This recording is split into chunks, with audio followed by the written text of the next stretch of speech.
Good morning. I have a plan, I have a presentation, but I'm going to kind of improvise a little bit here, so just bear with me. I often do this thing when we have meetings to kind of ground the conversation. And I pose this question: when you were a child, what did you do for fun? And when I ask that question, the answers range from, playing in the park, riding bikes with our friends in the neighborhood, playing sports. And the reason I ask that question is to show people the connection between your environment and your quality of life. And that's the through line in my presentation, the connection between place, health, and well-being. So for my talk today, I'm going to go over a little bit with the St. Luke's Foundation strategy. I'll explain our approach, the placemaking approach, and what it is. And I'll go into a little bit about our timeline, and then I'll give some reflections about our foundation, okay? So to begin, we are the St. Luke's Foundation. We have three distinct program areas: Healthy People, which focuses on the individual; Resilient Families, which looks at the family unit. Those two program areas work county-wide. My program area is Strong Communities, and it's focused on the Mount Pleasant, Woodland Hills, and Buckeye neighborhood of Cleveland, Ohio. And in many ways, these are very authentic Cleveland neighborhoods that, like the story of Cleveland, there was a big employment, big industrial manufacturing industry, big boom in population, and then in the mid-'60s and '70s, white flight. And our neighborhoods, Buckeye, Mount Pleasant, and Woodland Hills, were really hit hard by depopulation.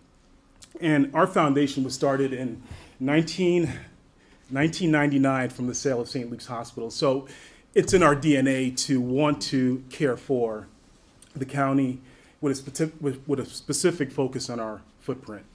So our strategy is to make enhancements to the built environment. And the built environment, broadly defined, is the man-made features of a neighborhood. So this is the structures, land, green spaces, buildings, bridges, transportation systems, sewer systems. So it's a lot. It's a lot there. And the second objective in the portfolio is to improve social conditions. And social conditions is a very polite way of saying social problems. So these are all the problems that people still protest about: unemployment, poor schools, systemic racism. I could go on and on. So these are the problems that limit people from having a good quality of life. And the final is promote healthy community design. And I talk kind of fast, so I'll try to slow myself down. This is a mantra that I always like to share with people. It's this thinking: when you focus on place, you do everything differently. So when you look at a community, when you work in a community, I think it's imperative that you look at the community itself and figure out what programs and services that community needs, not the other way around. You don't come into a community with a cookie-cutter program to make that program fit. So that's a mantra of mine. When you focus on place, you do everything differently. So placemaking. The assumption behind placemaking is that we're shaped by our environment. The health of any species is directly tied to the environment or ecosystem that they're a part of. And for us as human beings, it's the places that we live in. So placemaking is this active process of shaping the environment to improve social interaction and quality of life. Going back to that question that I threw out, again, think about when you were 15, what you did in the summertime. If you lived in a rural area, if you lived in a suburban area, if you lived in an urban area, your interactions are in the built environment. So placemaking is a four-step process of designing, planning, programming, and managing the public realm. And I'll go into that, okay? So the foundation officially launched our placemaking agenda in December of 2014. And before I go into it, like with any foundation, our work is done through our grantees. So I have to give a shout out to our CDCs. I have to give a shout out to Land Studio, Kent State Urban Design Collaborative. I know there's going to be neighborhood connections. Once you start listing, it's easy to forget. But those are, I would say, the Sewer District, the Botanical Garden. Those are our partners that are doing this work, important work in the Buckeye, Mount Pleasant, Woodland Hills neighborhood. So with placemaking, one of the components of placemaking is planning. The Surgeon General earlier this week made an announcement that walkability is directly tied to health. And it was really good to hear the Surgeon General saying that we need to promote and plan for walkabilities in communities. So it was really good to hear a public health official seeing the connection again between built environment and health. So planning is, we have to plan for the environments that we want. We have to plan for people, not plan for cars. And all the photos in my presentation are actual photos of people doing work and events that happened in Buckeye. And the first photo shows a little girl. It was an exercise that Kent State Design Collaborative did with some young people in our neighborhood to draw their ideal neighborhood. And if you look over her shoulder, she has an image of a neighborhood that's dense, that's walkable, and it's a place where she could play. So again, when we plan for people, we get more people. If we plan for cars, we get more cars. So an outcome is more walkable, connected neighborhood when we plan. And designing is looking at the community, and in the corporate world, the new buzz or the new notion is user experience, thinking about how users interact with their products or services. Many of you have iPhones, and Apple has been a genius at looking how folks interface with their products. In neighborhoods, we should be thinking about how do we create a neighborhood where people could have active, productive, sociable lives.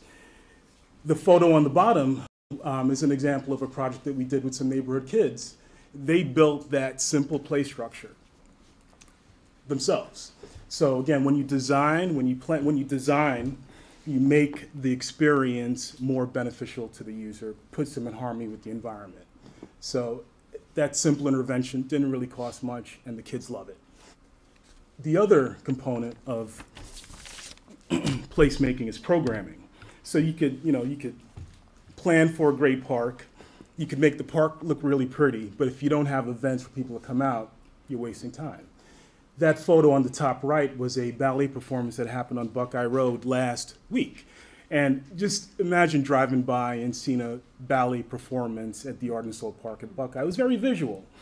It brings people together. It adds an element of surprise and mystery to the environment. So if you have a public space, you have to be deliberate and try to program it. It doesn't have to be complicated. Ice cream brings people together. Hot dogs build community.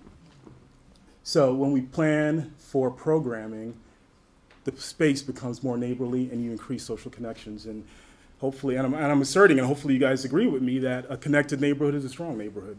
If you know the folks that live next to you, you could organize, you could do good things. And then the last piece of the placemaking puzzle is management. And this is I have a cute picture up there because it's a very serious topic. This is how, and I believe this is where our CDCs play a large role. To make a space, a place safe, clean, and inviting. So we have to plan for that. So how do you deal with crime? How do you deal with blight? How do you deal with cleanliness? So in that bucket, we're working with partners, the 4th District Police, the Cleveland Police Foundation, and Thriving Communities to look at how can we make our communities safer and more visually appealing. So with placemaking, and a lot of these materials are referenced from, I get them from Project for Public Spaces, and I highly encourage you all to check out their work and their thinking. But in placemaking, the time frame is right now. That adage, when is the best time to plant a tree? 20 years ago or today. And with placemaking, the emphasis is on the now. What can you do now? What can you do now? How can you affect change right now? Oftentimes it's easy to have a big grand plan and think about the plan and think about the plan and study the plan and then maybe implement the plan. I think with placemaking, the cycle between planning and implementation should be short. We're already talking about what kind of activities we're planning for summer of 2016. We're not thinking 5 years ahead. So short term is 3 to 6 months. Long term is 2 years. And the emphasis is on you innovate, you pilot, and you scale up. So you fail fast, you try things.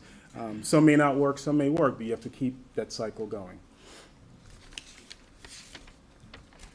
So I have a couple of reflections. I had mentioned that the foundation was started from the sale of a hospital. You know, we are still relatively teenagers. The St. Luke's Foundation, we're about 17 years old. So we have, in our history, we've always been outside of the neighborhood. We've been on, first we started in University Circle, then we had an office on Prospect Avenue. But then in February 2014, we moved to the neighborhood, back to the actual physical place the foundation started. And if you've not been to St. Luke's Point, I highly encourage you to drive by and see the building. It's a beautiful building. And being there has been a phenomenal experience. We've gotten closer to what we see as the tremendous assets in the community. We're also face to face with some of the challenges in the community.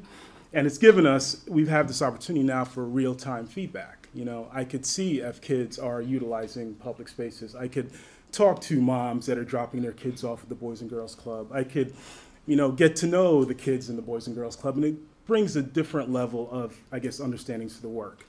And we're also seeing how nuanced and complex the community is, the neighborhood is. You know, we have, in our mind, a construct of what neighborhood boundaries are. And early in my time at St. Luke's, I saw that our construct of neighborhood geographies is different than what other people, residents, think. We have very strong neighborhood identities. We have what I like to say sub-neighborhoods that have very, very strong identity. And how do we support that? How do we raise that up? How do we acknowledge that? So it shows how nuanced the work is and how complex the work is.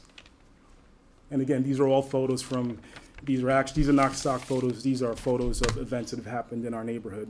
And we also know that we have this duty to listen. You know, we have 2 ears for a reason, to kind of shut up and listen to what people have to say and listen to folks that challenge us, that we welcome. And there's also a sense of urgency. Little story. One of our strongest partners is Harvey Rice Elementary School. It's a Cleveland public school. And 6 months ago, we helped out with actually 2 things. We helped out with a career day. So me and a colleague, we went to a classroom, and similar to the question I asked earlier, I said to this room full of kids, you know, if you had $1 million to make your street a better place, how would you spend that money? The responses from the kids really floored me, because when I think about when I was 15 and some guy in a suit would ask me that question, I would say, okay, I want a zip line. I want a free ice cream for everybody on the street. I want a BMX track for my bike. That's what I would say. But these kids, what they told me really, really shocked me. You know, they said, we would like to get rid of the bandos on our street. And bandos are abandoned houses. We would like to fix up the houses on our street. We'd like to have a safe place to play. You know, so yeah, it just brings a sense of urgency that we really have a window of time to do things. And as a grant-making institution, we also have an ability to influence. You know, we are not the only player in the neighborhood. We are one player in a network of players, and we have a voice and we have an ability to influence. And so, how do we use that for the better good is a question that we're asking ourselves.